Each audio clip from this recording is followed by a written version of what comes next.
this episode of What in the CapEx, we are going to run through the cost to provide oral conscious sedation here in the state of Indiana.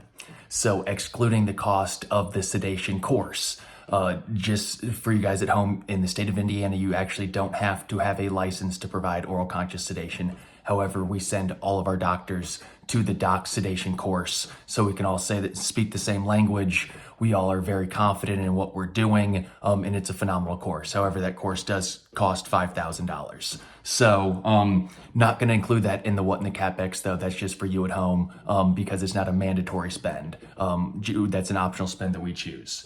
So a 4-port nitrous and oxygen delivery unit costs $5,500 or $5,500. So there's your first cost. Then you're going to have your sedation monitor. You're going to have the cart for that monitor and your pulse ox. That's going to be about $2,000.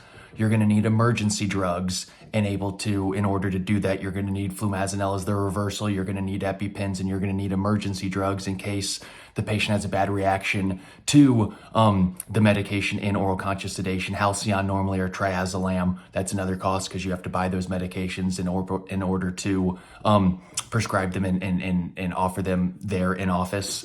Then you have the air gas, or whoever's going to be your vendor for nitrous and oxygen. There's obviously that expense. You have to store those nitrous and oxygen units properly. There's an OSHA expense to it. There's increased liability to it because obviously nitrous is a fire hazard. So you have your building insurance goes up. Your liability insurance goes up because, again, you're providing oral conscious sedation there in office.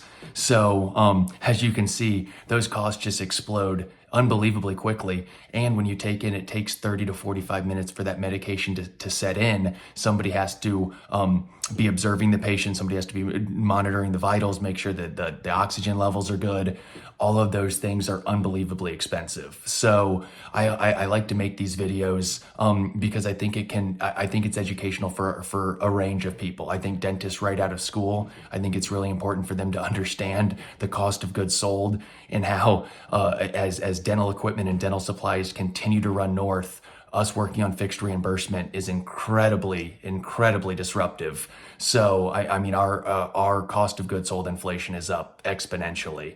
So I think it's really informative for them. And then I think it's informative on the patient side. Sometimes it's easy to just think, man, why am I paying so much for this little pill?